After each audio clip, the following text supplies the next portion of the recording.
자, 이제 AI 교육 캠프 데이 4 10차시 심층 신경망이라는 내용에 대해서 오늘 같이 한번 시간에 공부를 해보려고 합니다.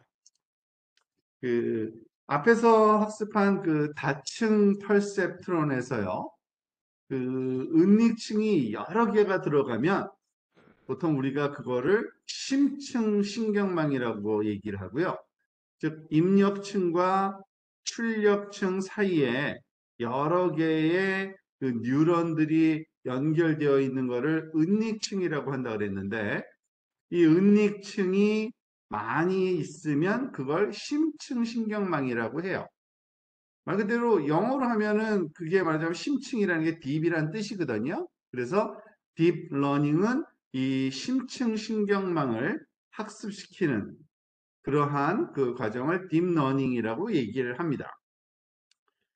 그러니까 우리가 요즘에 말하는 인공지능은 바로 이걸 얘기하는 거죠. 딥러닝인데 인공신경망 중에서도 은닉층이 여러 개 있는, 그래서 여러 개라는 게 좀 막연하긴 하죠. 그런데 진짜 그래요. 그냥 한 서너 개 정도 이상만 돼도 딥러닝이라고 얘기를 해요.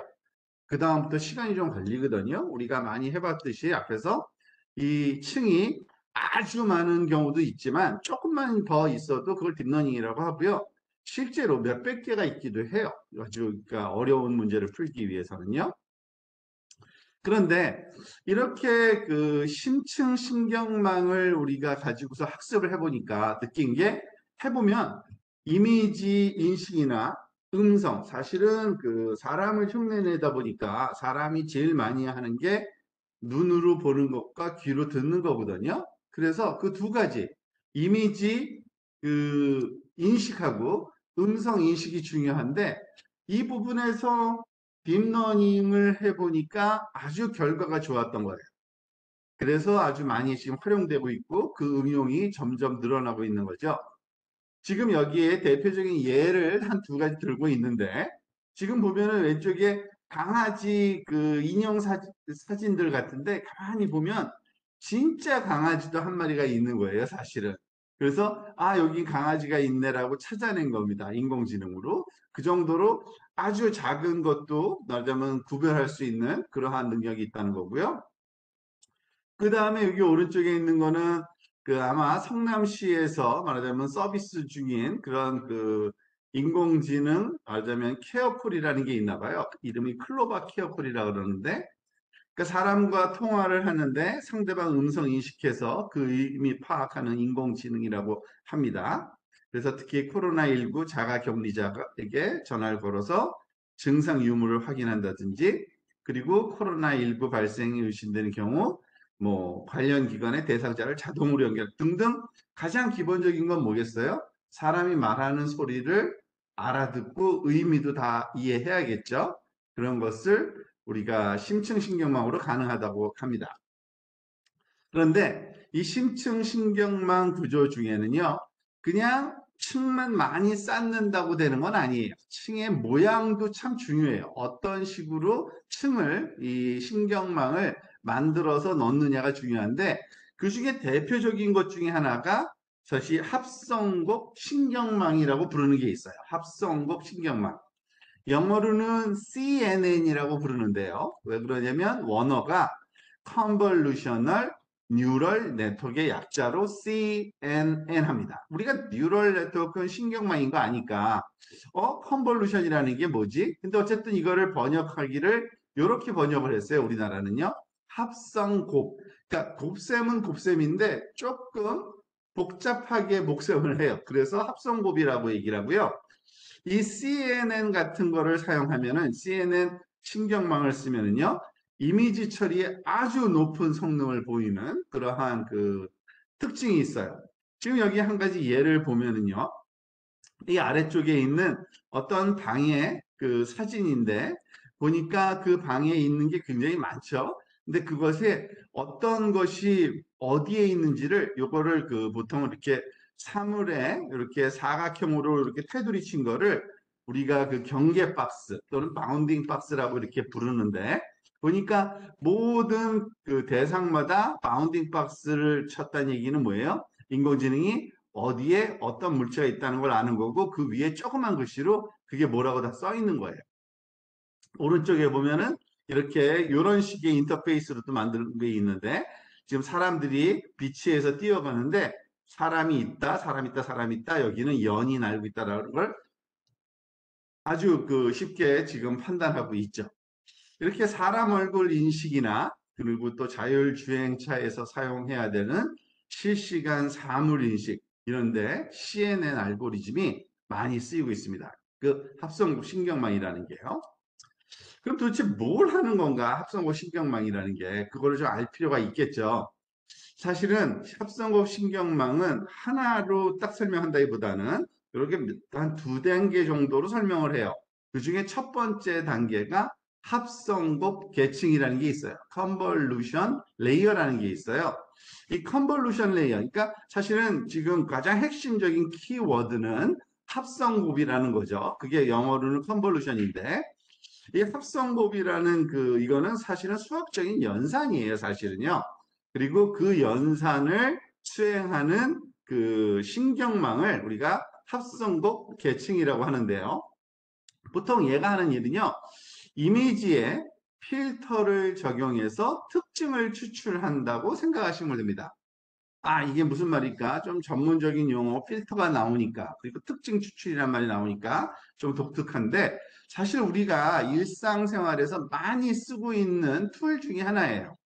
여러분 아마 포샵이라는 용어 알죠? 보통 그걸 뭘 포샵이라고 그러죠? 포토샵을 가지고서 어떤 이미지를 좀 변형한 거를 포샵했다고 그러잖아요. 그죠? 근데 거기서 사용하는 게 뭐냐면은 이미지를 변형할 때 필터를 써요, 사실은요. 그게 바로 이거예요. 이미지에 필터를 적용하면요.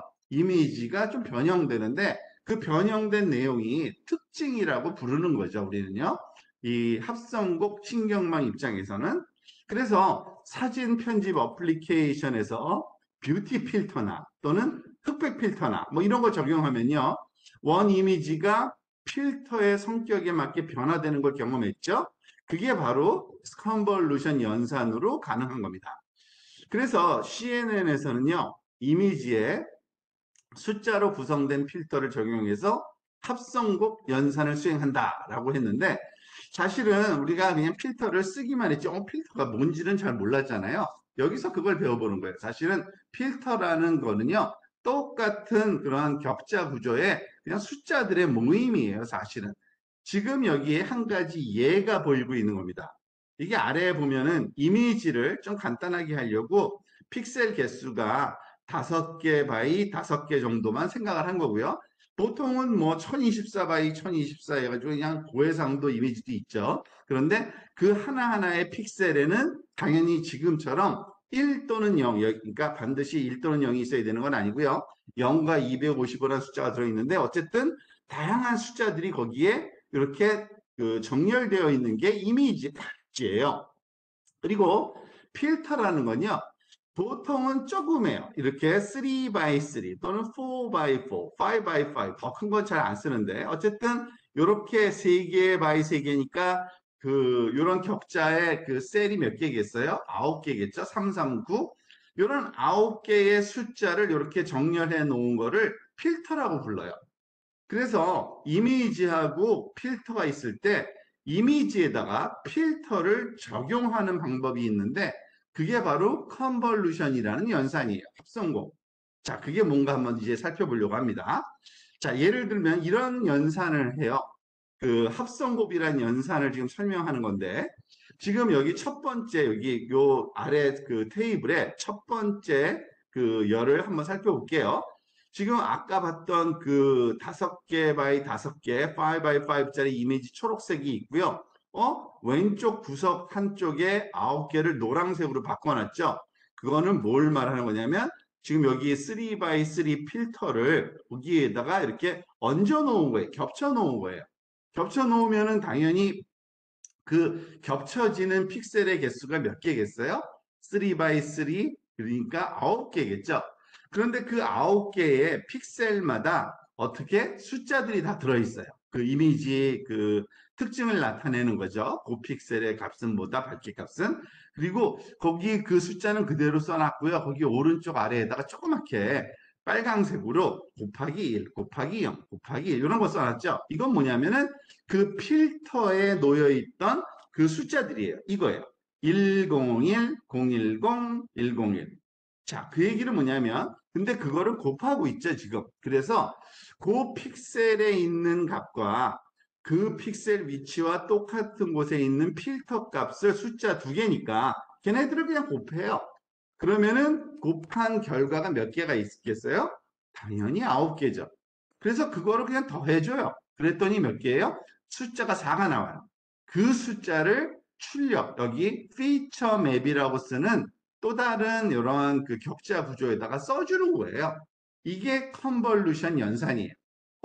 그러면은 요거는 결과값은 숫자 하나인가? 아니죠. 요 위치에서는 숫자 하나가 나오는 거고요. 거기서 오른쪽으로 한 칸 움직여서 또 해요. 그리고서 그 결과를 그 다음 칸에 써줘요.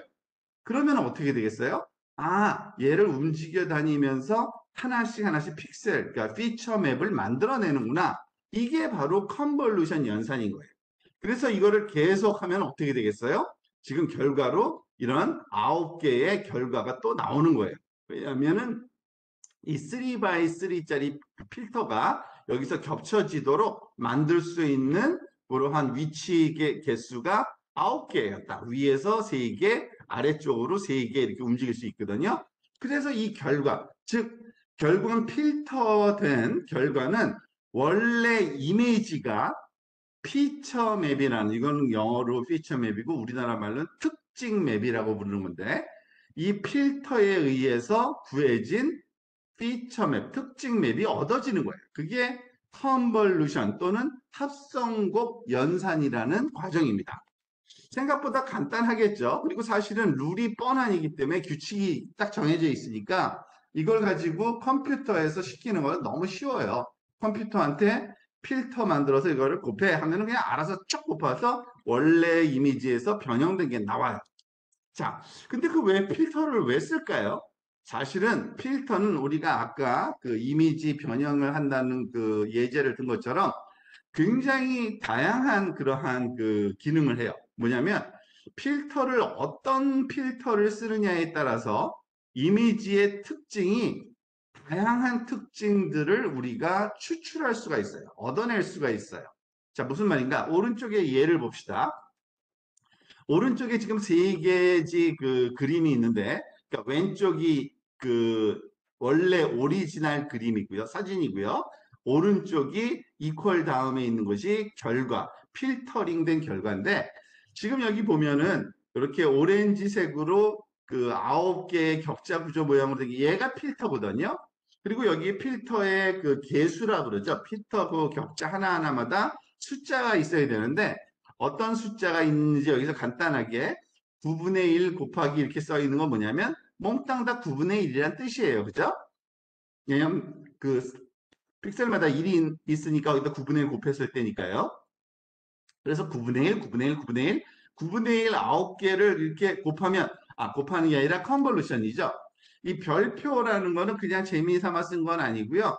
컨볼루션, 합성곱 연산을 표현할 때는 곱셈은 아닌데 좀 복잡한 거기 때문에 이렇게 별표를 많이 써요. 이거는 약속이에요, 이것도요. 그러면 얘하고 컨볼루션 했다 이거예요. 그런데 이렇게 컨볼루션 했더니 어떻게 돼요? 블러, 즉 흐릿해졌죠? 굉장히. 이런 효과를 볼 수도 있고요.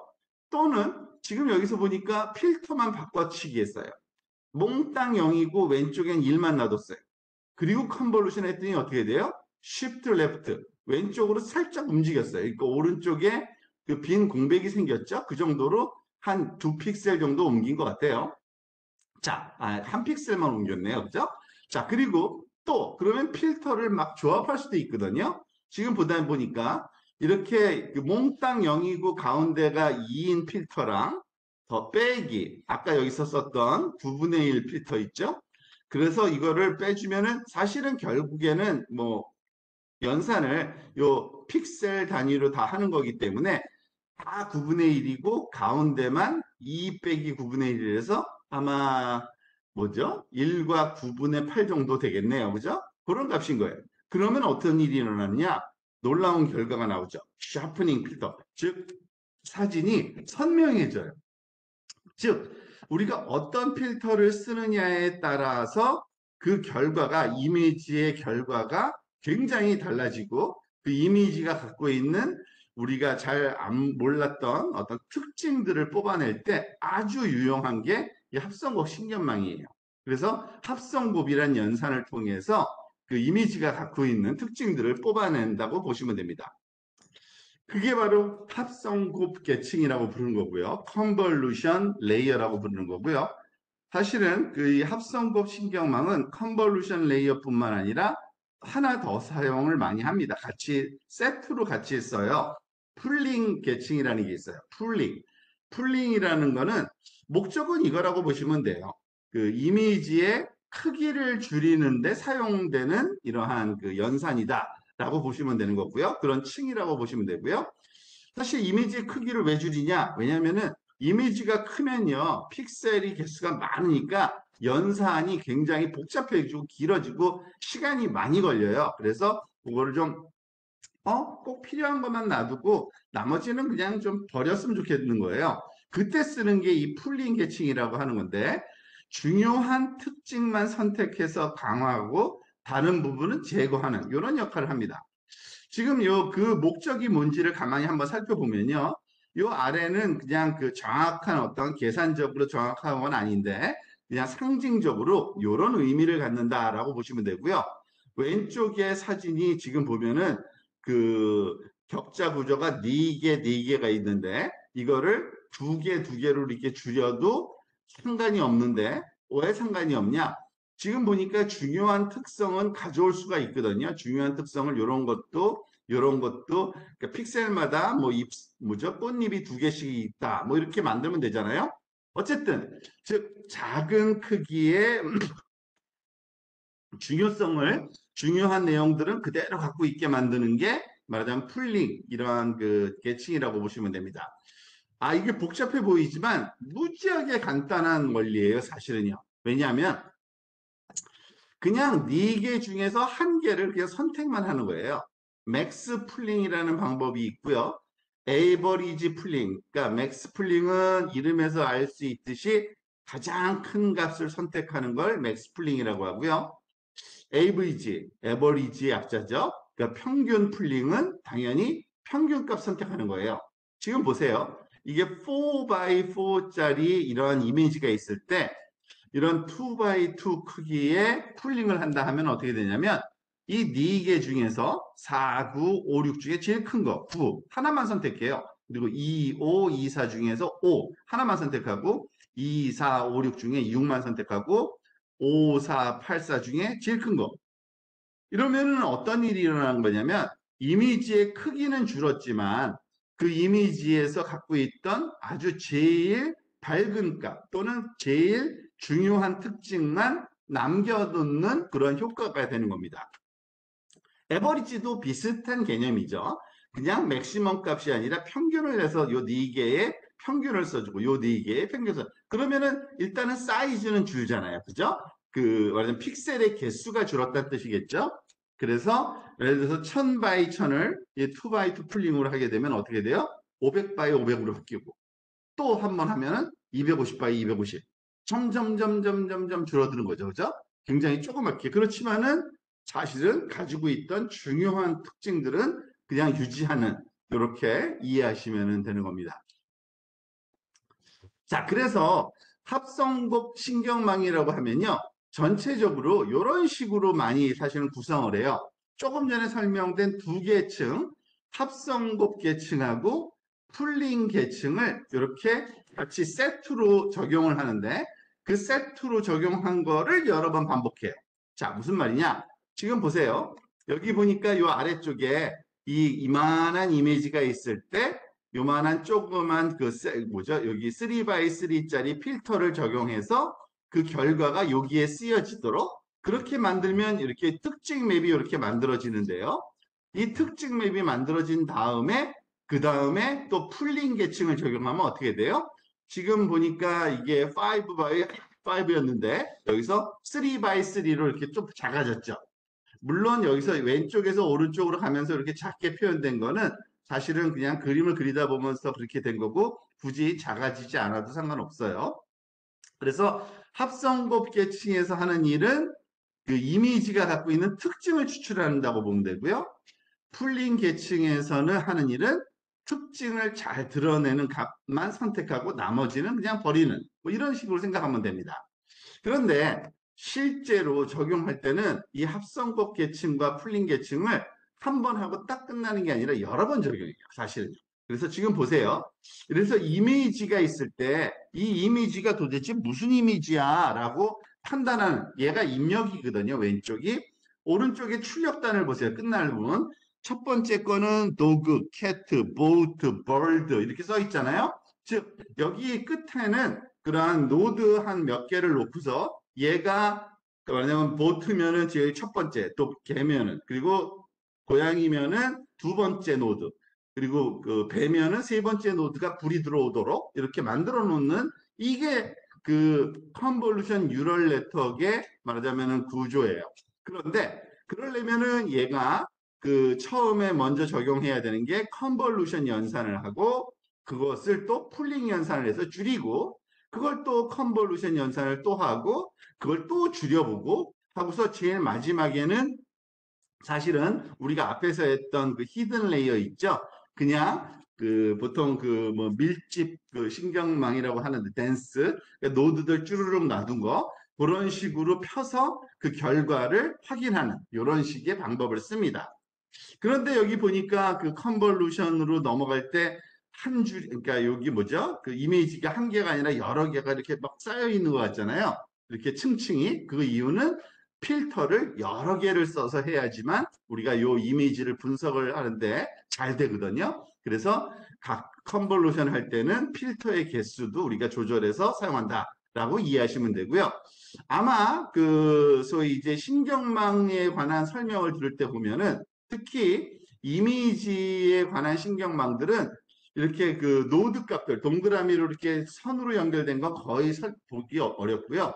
이런 식으로 설명이 되어 있어요. 이렇게 이미지 크기만한 박스 모양이 줄줄이 이렇게 나열되어 있는 이게 바로 컨볼루션 연산을 썼다라는 것을 설명하기 위한 그런 기하학적인 구조 설명이라고 이해하시면 됩니다. 자, 그건 컨볼루션이고요. 근데 그것만, 그러니까 딥러닝이라고 하면은 사실은 이미지를 그 많이 우리가 활용하기 때문에 이 컨볼루션 연산으로 컨볼루션 계층으로 많이 해요. 그런데 이미지만 하나? 우리가 언어 같은 것도 또는 소리도 분석해야 되는데 맞아요. 그런 걸 할 때는 또 다른 특별한 구조를 써요. 그게 바로 순환 신경망이라고 부르는 신경망이 있어요. 이 순환 신경망은 영어로는 RNN이라는 거를 번역한 거거든요.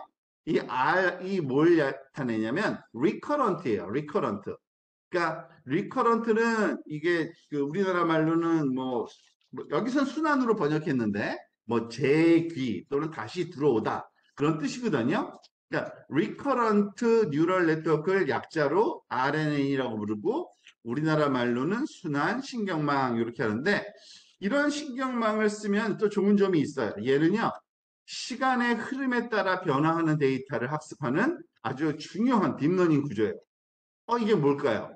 시간의 흐름에 따라 변화하는 데이터를 우리가 보통 sequential 데이터라고 부르거든요. 순차적인 데이터. 대표적인 게 이거예요. 언어. 언어는 시간에 따라서 변하죠. 지금 제가 말을 할 때, 처음부터까지 한 소리만 내면은 아무 의미도 없는 거잖아요. 근데 지금 1, 2, 3, 4, 5, 6 이렇게 다른 소리를 매번 내면은 의미를 갖기 시작하잖아요. 이런 것들을 순차적인 데이터라고 불러요. 음악이 그렇고요. DNA 배열이 그렇고 날씨도 순차적인 데이터 날마다 달라져요. 주가, 주식 정보도 날마다 달라요. 그죠? 시간마다 탁탁탁 변하죠? 그런 것들은 다 순차적인 데이터예요. 근데 이런 순차적인 데이터를 우리가 그 학습할 때 중요한 건 뭐냐면 순차적인 데이터의 본질적인 속성은요. 순서가 중요하다는 거예요. 순서가. 그죠? 들어오는, 우리가 말할 때 나는 학생입니다 라고 말해야지 알아듣지, 학생이, 뭐 이렇게 엉뚱하게 말하자면 그 음절을 바꿔서 얘기하면 의미가 완전히 없어져 버려요. 그래서 정보의 순서가 중요해요. 이런 순차적인 데이터들은. 근데 이러한 순차적인 데이터를 처리할 수 있도록 만들어진 그러한 그 신경망이 있어요. 그게 바로 RNN, 그 저희 리커런트 뉴럴 네트워크라고 부르는 거고요. 결국에 여기서 핵심은 그거죠. 순서대로 이걸 처리를 해야 돼요. 그냥 한꺼번에 처리하면 안 되고 순서를 기억하면서 너가 처음이구나, 너 둘째구나, 너 셋째구나 이런 식으로 처리해야 돼요. 이 아래쪽에 그러한 순서적인 데이터들 몇 개를 좀 보여주고 있는데, 뭐 음성 인식 또는 음악 생성 또는 그 감정 분석 또는 DNA 분석, 그리고 그 기계 번역, 그리고 비디오 인식, 그리고 뭐 이거는 뭐 네임드 엔터티, 그러니까 이름 뭐 찾아내기 뭐 이런 등등인데, 뭐 대충 보면은 여러분들 알 거예요. 여기 보기만 해도 이런 것들이에요. 그러면 RNN이라는 게 뭐냐? 이렇게 생겼어요, 사실은. RNN 구조는 그 RNN도 왜 심층 신경망이라고 하냐면요. RNN을 보면은 조금 생뚱맞죠? 우리가 보던 신경망하고는 좀 다르게 그려요, 항상. 왜 그러냐? RNN은요, 이렇게 뒤집어서 그래요. 이렇게 세워서. 지금 90도 회전한 거거든요. 무슨 말이냐? 얘가 입력이고요. 아래쪽이 입력이고 위가 출력이에요. RNN은 그렇게 그려요. 왜 그렇게 그릴까? 사실은 이게 그 RNN을 그려놓은 신경망인데 얘가 들어가서 어떤 그 히든 레이어를 거쳐서 출력이 나온다는 똑같아요. 그런데 이 화살표를 보세요. 여기 화살표가 쭉쭉 지나가는 것만 있는 게 아니라 히든 레이어에 있는 결과가 휙 돌아서 다시 들어와요, 자기한테. 이게 바로 리커런트라고 부르는 거예요. 그러니까 순환하는. 그리고 사실은 이렇게 보면 그 뭐지 도대체? 너무 헷갈리잖아요. 자, 그거를 풀어서 쓴 게 이거예요. 지금 보면은 여기 XT라고 썼는데 무슨 말이냐면 입력이 하나가 아닌 거예요. 입력이 매 시간마다 다른 게 들어오는 거예요. 첫 번째 단어, 두 번째 단어, 세 번째 단어. 그러니까 시간에 따라서 점점점 다른 값이 들어가는 그러한 신경 네트워크망이고, 그 신경망은 첫 번째 그 히든 레이어의 결과가 다시 또 자기 자신한테 또 들어오고 있죠. 또 들어오고. 그러니까 이 신경망으로 학습을 하면 어떤 결과가 생기냐면요. 네가 첫 번째 말한 게 뭔지를 알고 있어요. 내가 두 번째 말한 거 알고 있고 세 번째 말한 거 알고 있고 그걸 기록을 다 해놓는 거죠, 얘가. 그래서 첫 번째 뭐였구나, 두 번째 뭐였구나. 그래야지만 문장이 이해가 되는 거거든요. 특히 그러니까 언어 측면에서를 설명을 하면요.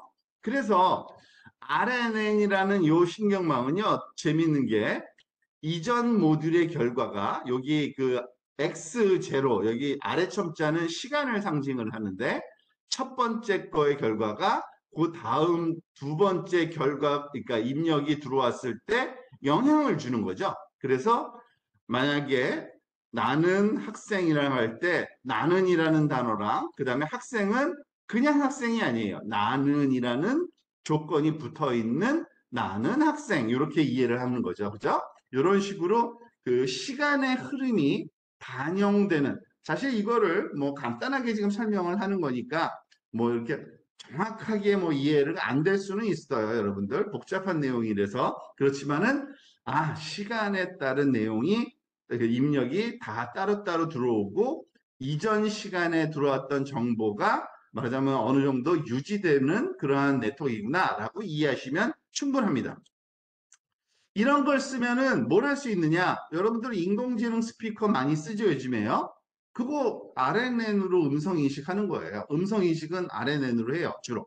그리고 뉴스 추천 시스템 이런 것도. 그러니까 언어로 된 것들은 거의 다 사실은 그 RNN으로 우리가 학습됐다고 보면 틀리지 않습니다. 그런데 사실은 RNN에 대해서는 자세하게 설명은 나중에 또 할 거고요.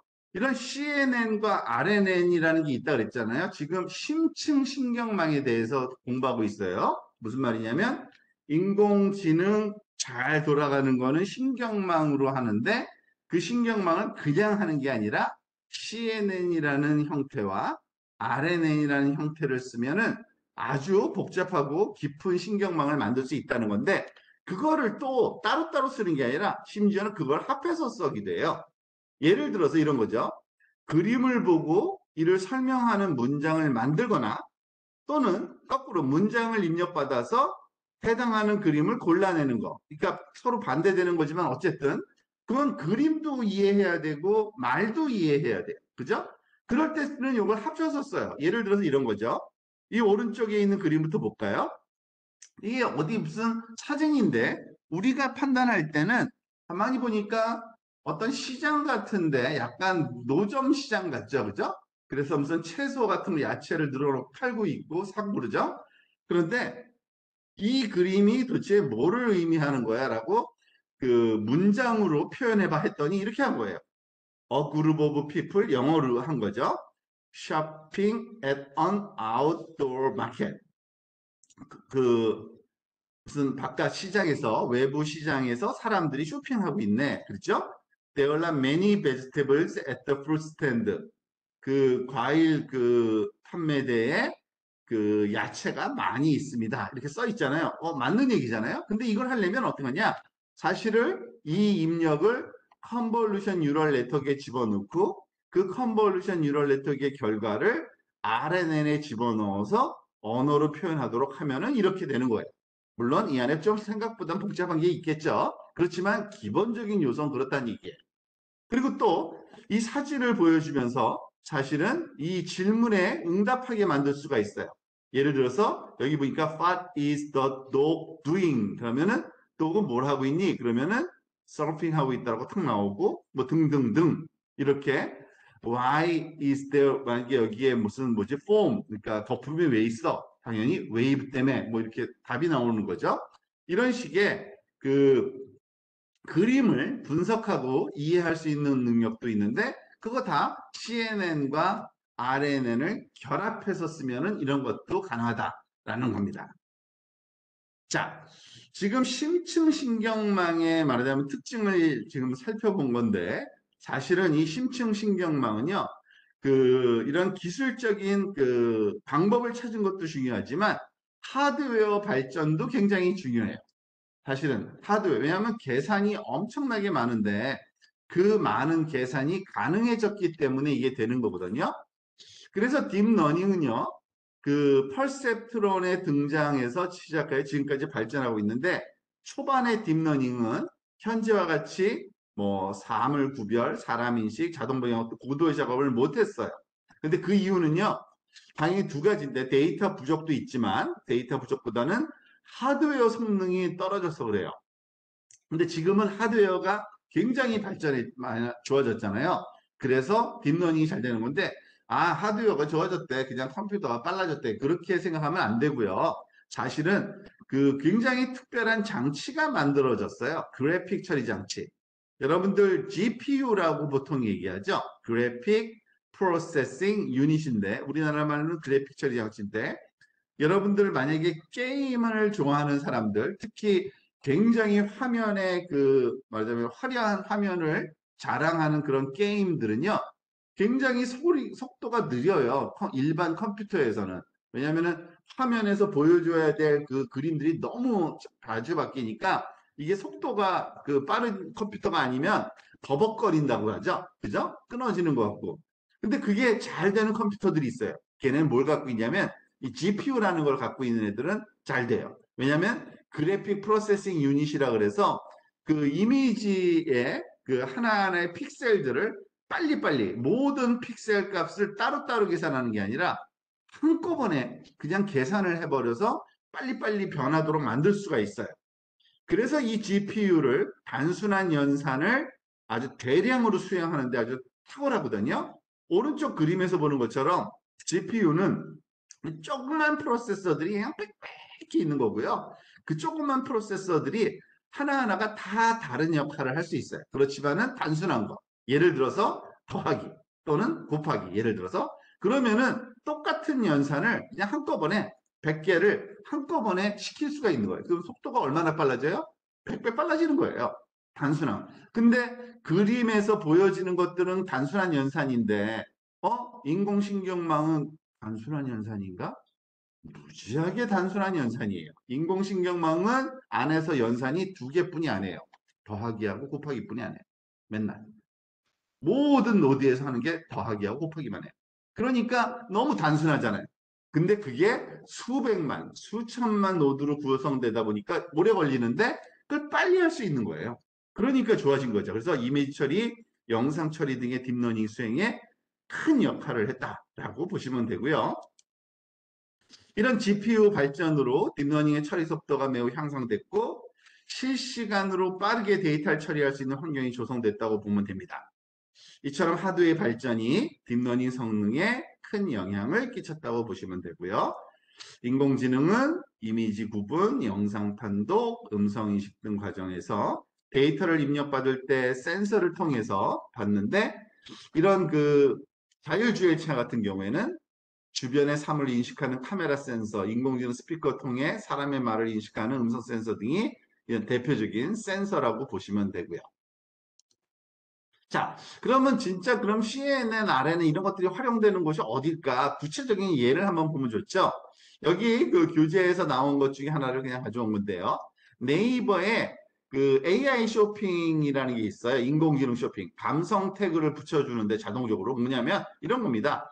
일단은 사물 인식을 하는데 그 CNN, 컨볼루션 뉴럴 네트워크를 써요. 무슨 말이냐면 어떤 여성 사진이네요. 그런데 이 여성 사진이 장착하고 있는 또는 들고 있는 패션 아이템을 찾아내 했더니 하나, 둘, 셋, 넷, 네 개를 찾았네요. 네 개. 왜냐면 윗도리, 아랫도리, 하의, 가방, 그리고 신발. 네 개를 찾아요. 그리고 심지어는 이것도 가능해요. 찾아낸 블라우스에 픽셀 단위로 이렇게 오려내는 거. 이거를 세그멘테이션이라고 그러는데 분할 작업, 분할도 가능해요. 그것도 컨볼루션 뉴럴 네트워크로 보통 많이 하고요.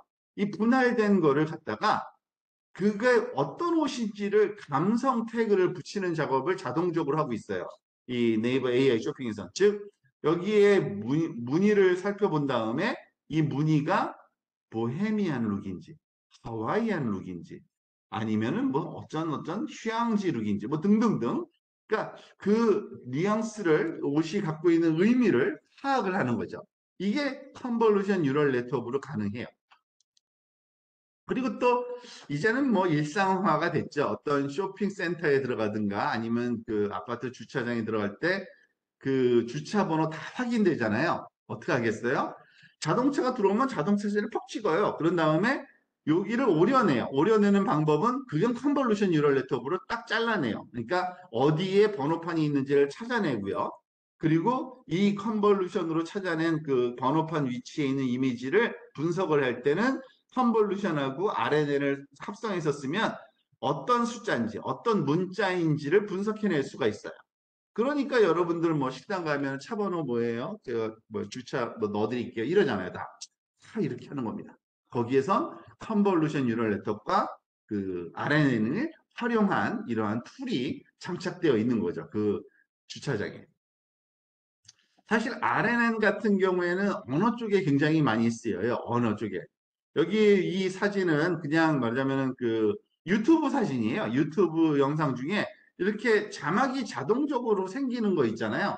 이거 다 결국에는 그 컨볼루션 뉴럴 네트워크와 RNN을 한꺼번에 막 쓰는 건데, 컨볼루션 뉴럴 네트워크가 왜 필요할까 좀 싶기도 하죠. 그런데 사실은 소리는요, 이렇게 소리를 기록하면요, 시간에 따라서 소리가 크고 작은 거 있잖아요. 그죠? 그거를 이렇게 기록하면은 이런 신호, 그러니까 삐뚤빼뚤한 웨이브처럼 나타나요, 항상. 그런데 얘는 그 주파수 특성이라는 게 있는데, 즉 고음과 저음이 막 섞여 있거든요. 그래서 그거를 고저음에 말하자면 스펙트럼으로 바꾸면 이렇게 이미지처럼 만들 수가 있어요. 이미지. 이런 신호를.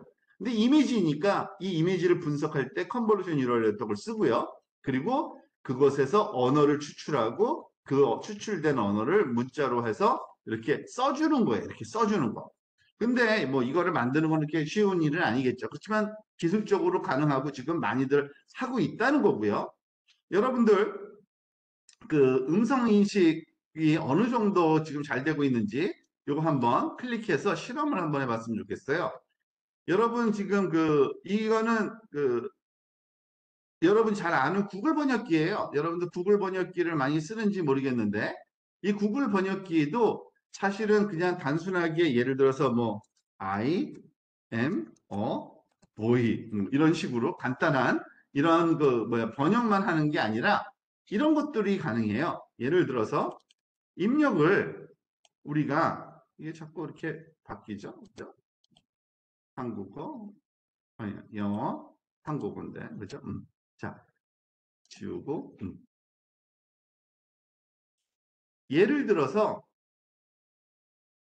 이거 잘못했네요. 미안합니다. 영어가 아니라 이걸 한글로 집어넣어야죠.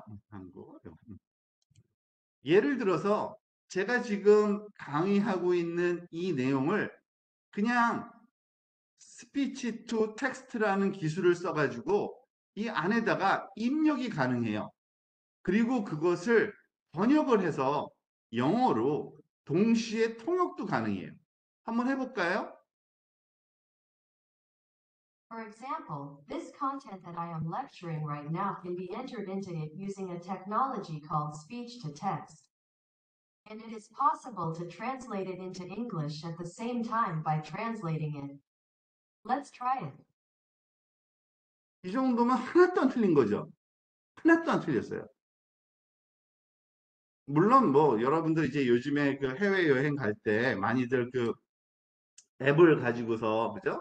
뭐 역으로 가는 길이 어느 쪽입니까? 뭐 이렇게 뭐 일본어로 물어보고 뭐 그죠? 아니면은 저기 핀란드 말로 물어보고 막 이렇게 하잖아요. 근데 그게 너무 잘 돼요, 지금은. 특히 이런 컴퓨터에서도 잘 되고. 이 정도로 말하자면 정확하게 지금 굉장히 많은 인공지능이 쓰여진 거 뭐 감이 오실 거예요. 그죠? 그러니까 말하는 거 다 입력 스피치 투 텍스트가 되고 그거를 번역도 되고 번역된 거를 읽는 텍스트 투 스피치까지 다 되는 그런 것까지 한번 보여준 겁니다. 그리고 사람처럼 말을 할 수가 있는 거 이거 아주 유명한 예인데 구글의 듀플렉스라는 서비스가 있는데요. 한번 요거 제법 되긴 됐는데 한번 볼까요? 어느 정도 퀄리티인지를 광고 재생이 된대요.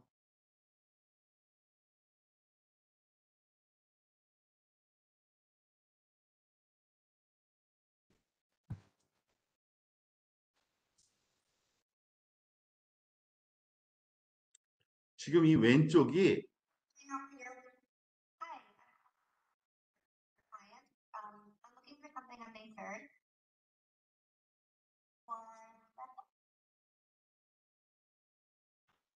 지금 왜 웃었냐면 이게 로봇이에요. We do not have a 12 p.m. available. The closest we have to that is a 1:15. Do you have anything between 10 a.m. and 12 p.m.? Depending on what service she would like, what service should she be looking for? Just a woman's haircut for now. We have at 10 o'clock. Fine. Okay, what's your name? Name is Lisa. So I will see Lisa at 10 o'clock on May 3rd. Okay, great. Thanks. Great. Have a great day. Bye. 어마어마한 일을 해낸 거예요. 지금 오른쪽에 있는 건 진짜 뭐죠? 헤어컷 하는 우리나라 말 미장원이죠. 미장원의 점원이고 전화를 걸어서 예약을 하는 거잖아요. 근데 전화 건 사람이 사람이 아니에요. 로봇가 한 거예요, 그냥. 그러니까 다 말을 알아들은 거예요. 그리고 주인이 시킨 대로 뭐 헤어컷 예약해줘 했더니 얘가 대신 예약해 준 거예요. 그러니까 이 정도까지도 그러니까 우리의 상상을 넘어서는 거죠. 이 RNN을 잘 말하자면 활용을 하면은 여기까지도 갈 수 있다는 거고요. 마지막으로 이 챗봇 시연까지 한번 해볼까요? 뭐 지금은 뭐 이제 일상적이죠. 챗봇은 그죠? 그래서 여기서 근데 온라인 상에서 오픈되어 있는 게 많지를 않아요, 사실은. 그래서 하나 찾은 건데 차이라는 챗봇인데 여기서는 여러 명 중에 한 명을 선택할 수는 있어요. 근데 디폴트로 엘라이자라는 사람이 있네요. 뭐, 그냥 사람이네요. 어떤 특징이 없고, 그죠? 그리고 온라인이고, 여기 써 있네요. Hi, my name is Elijah. What is waiting on your mind? 너 무슨 생각 있어? 뭐 하는데, 그냥 제가 Hi 한번 해볼게요. 그러면, 이렇게.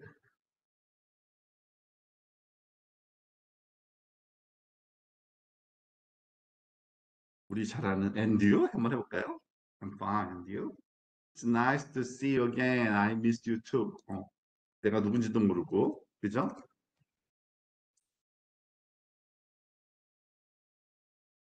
혹시 한글만 할 줄 아는지 한번 물어볼까요? 한글.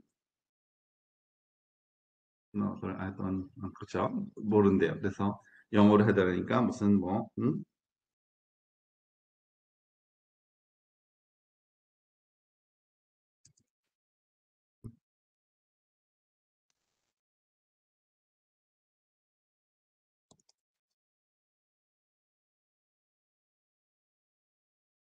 비가 오고 있다고 한번 써봤어요. 그랬더니, yes, it is cold as well. 날씨도 춥기도 하고, 그러니까 집에 있어. 라고 이렇게 얘기하네요. 뭐, 이런 채팅이 돼요. 그죠? 물론 한글로 되면 더 좋겠지만, 그 정도는 안 되는 것 같아요. 무슨 한글로 써도 대답은 하긴 해요. 근데 그 의미를 정확하게 모르는 것 같긴 하더라고요. 한글로. 이런 식의, 이런 채팅도 결국에는 RNN으로 이제 언어를 학습했다라고 보시면 되는 겁니다. 자, 이번 차시는 내용은 여기까지 하겠고요. 혹시